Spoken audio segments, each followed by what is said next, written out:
Welcome back. Yesterday we looked at the best places in Indiana. They look really, really nice.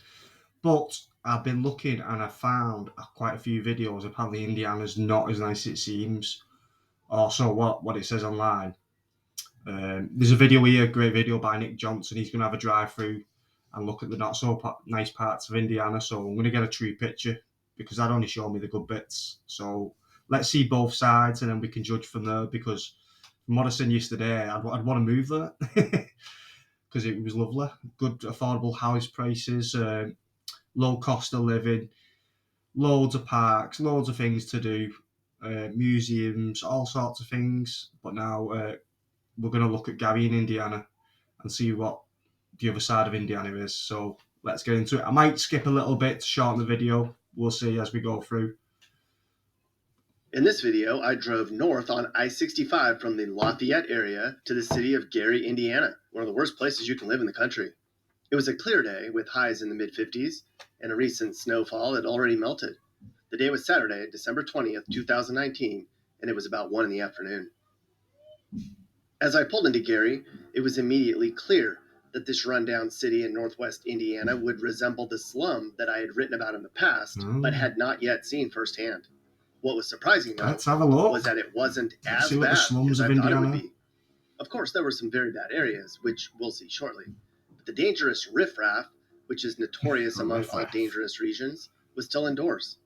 It's become clear that in order to avoid confrontations, I must drive these dangerous neighborhoods in the daytime.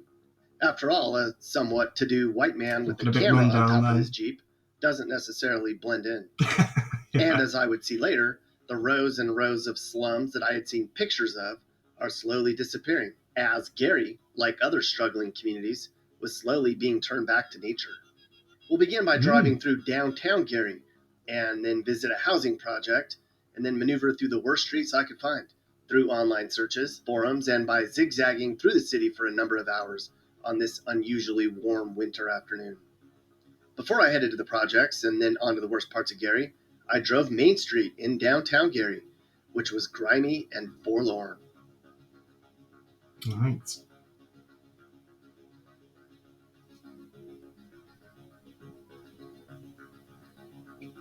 Looking pretty average at the minute.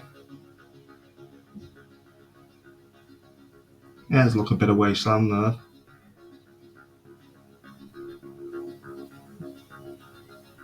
You can see it's not exactly booming. A lot of weeds on the paths.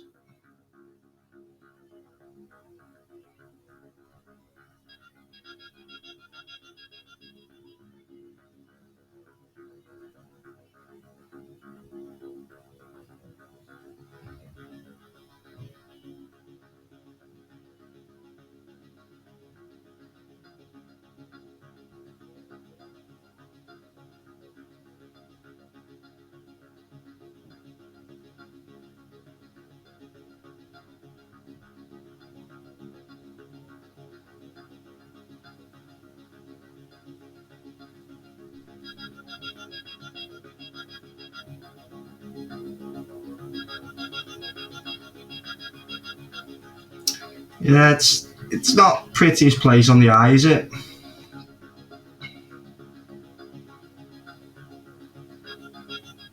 I then headed south on Connecticut Street to head towards Gary's more infamous areas, the Dory Miller Housing Project. This will be my next stop, but as you'll see, I didn't stay long. That's right. This is what we want to see. We're chased off by a load of gangs.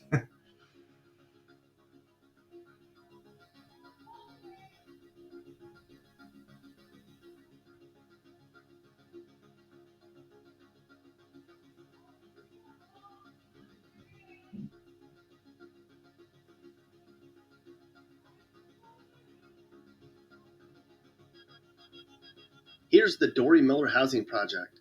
Now, I've been to some really bad areas before, and I'm rarely intimidated, but the vibe I was getting here made it very clear that I stood out, and it just wasn't safe for me to be driving through these projects. So I left quickly.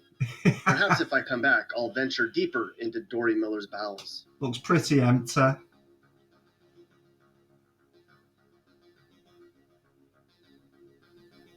Looks like a lot of areas around where I live, though, to be honest with you. All these houses look very similar to the houses we live in here in the UK, just like this.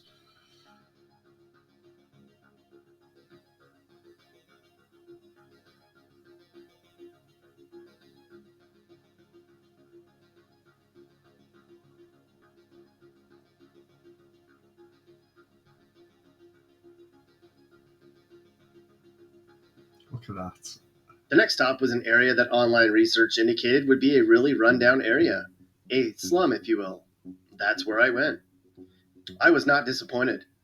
Not only was this pretty much the worst part of Gary that I witnessed, but like many other ghettos I've toured, there was a lot of open space, where homes, which once proudly stood, had been leveled. There were many open fields or wooded areas, which looked even more hopeless with the early winter brown tint. There really wasn't much of anything in Gary that was green, actually. Yeah, but it is winter, isn't it? No leaves, but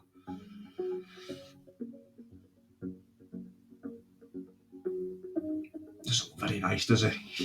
Gary's population was once 180,000. That was in 1960. Like other Rust Belt cities in the region, it was a restructuring of the steel industry which hit this city hard.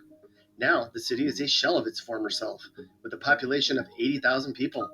It's estimated nearly 1 in every 3 houses in this city is unoccupied or abandoned. Oh yeah, you can tell. People in Gary make about $15,000 a year. It's estimated 4 in 10 people lives in poverty, and about half the population doesn't have a job at all. Unsurprisingly, houses here cost about $66,000 on average, but in areas like this, homes cost about $14,000. You can see why.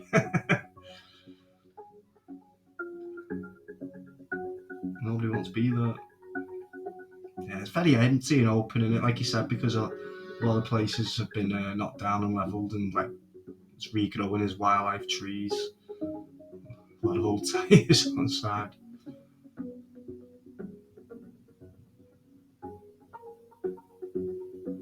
Upon a little more research, I came across the Dollar Lot program, something I haven't heard of before. For $1, you can buy a home like this, as long as you fix it up and live there for 5 years and have a decent job. Apparently, the program is limited to certain homes, and there's a waiting list. Right. So they're trying to give him away, get people back in here. He's looking at that guy. He's like, "Who are you?" They did that up the road from me. There's a city called Liverpool, and there's some rough areas, and they sold a lot of the houses for £1, but you had to live there for a certain period of time and do them up. Gary's fighting blight in other ways. Besides just straight up knocking down large swaths of homes, some of the larger buildings downtown we saw earlier will one day be turned into ruin gardens. The plan isn't just to demolish the entire building, but to remove the most fallen down parts of buildings and leave the rest of the buildings there, encouraging gathering points where people can plant gardens, put in benches, and tour Gary's history. Yeah, it's looking rough. It's looking like parts of Ukraine.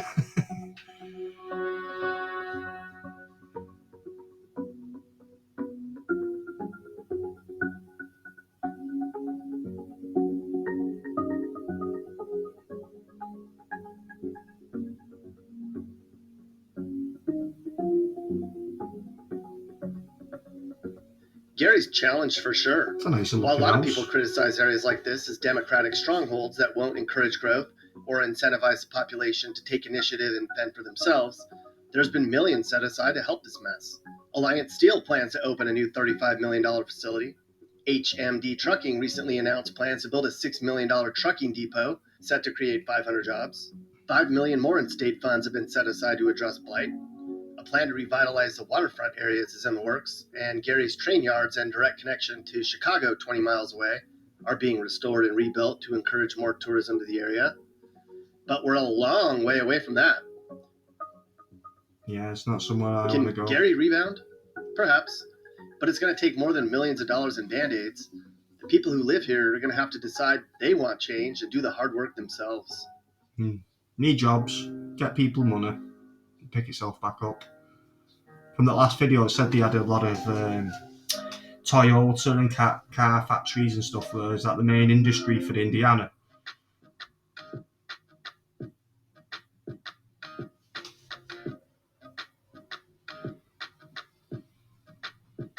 my town was a mining town, and when all the mines closed, a similar thing happened. It got run down, and it's only just picking up a little bit now.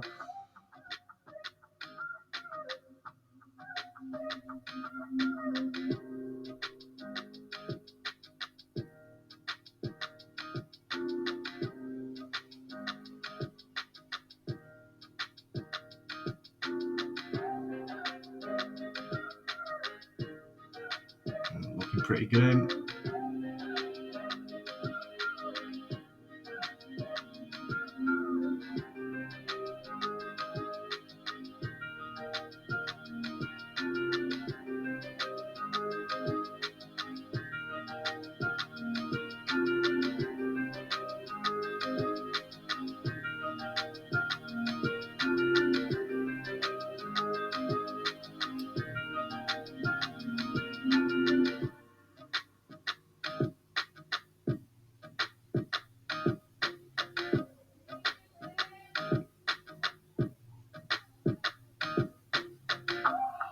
Yeah, just run down everywhere, really. So if you can hear some background noise, don't think the kids are being too good for the wife.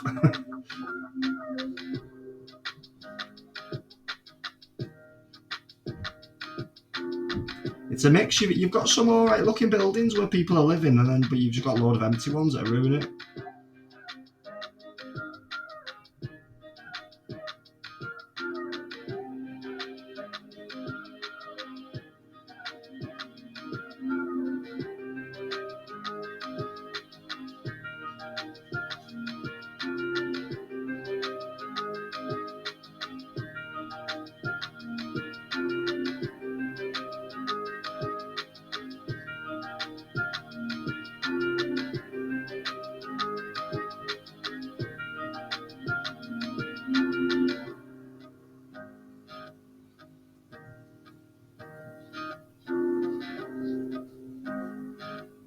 Yeah, you can have high crime rate, loads of drug problems.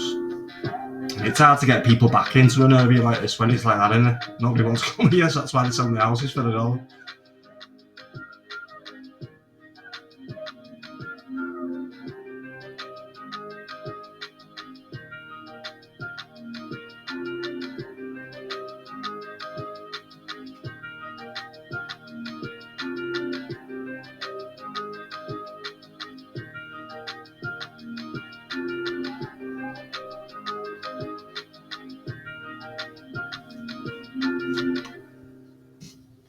You know, it's looking a bit nicer. It turns down here.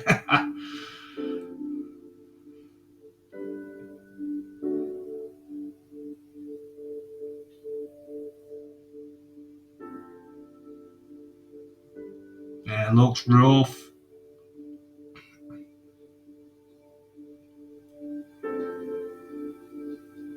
Soulless.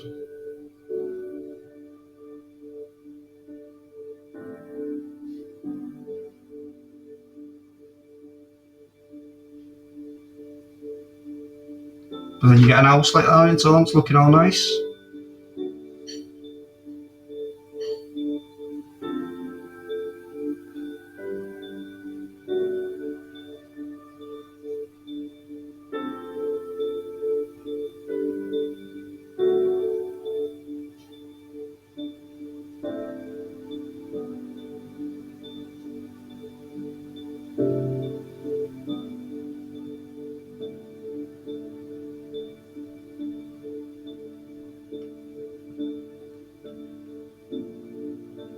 It's going way off-roading.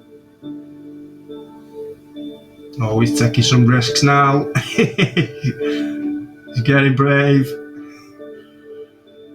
He didn't want to stop before.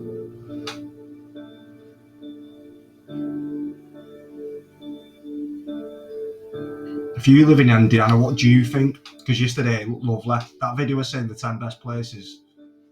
It looked like anywhere you'd want to move to. But now, seeing the real side of it here. But on balance, is it more like the nicer places we were seeing yesterday? Or is it really like this everywhere?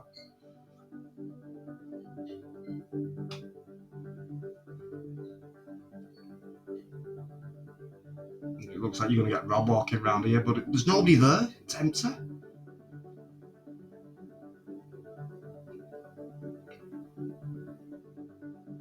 They're supposed to come out to play at night, don't they?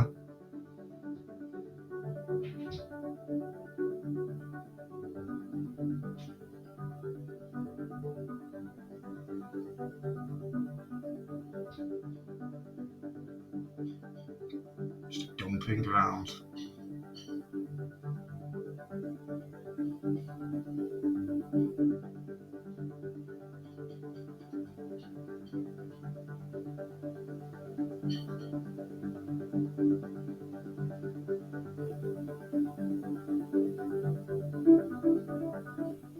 At this point, I was way too exposed, off in a far corner of town with no help nearby. I almost became trapped in an alley due to the debris and narrow roadways. It was time to leave Gary before I became stranded or approached. Get out of there.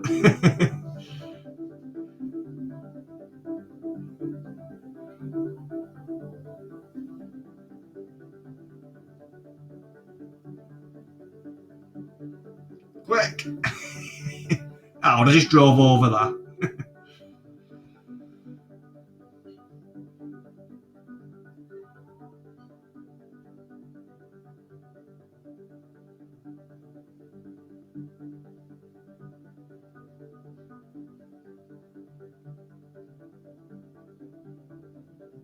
You tell you there?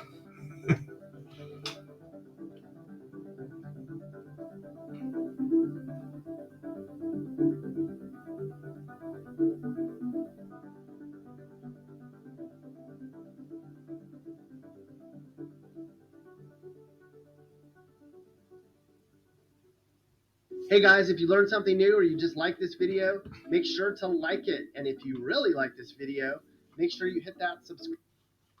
Yeah, like and subscribe to his video. Interesting having a little look round to see. I don't know if that's the real Indiana. Is that just one neighbourhood, or is it mainly like that? Because it looked beautiful yesterday on the best places in Indiana, and these are some of the worst.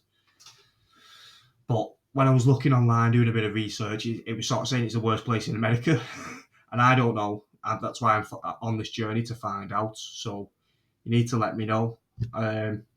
Might do one more video on Indiana, seeing what there is to do there.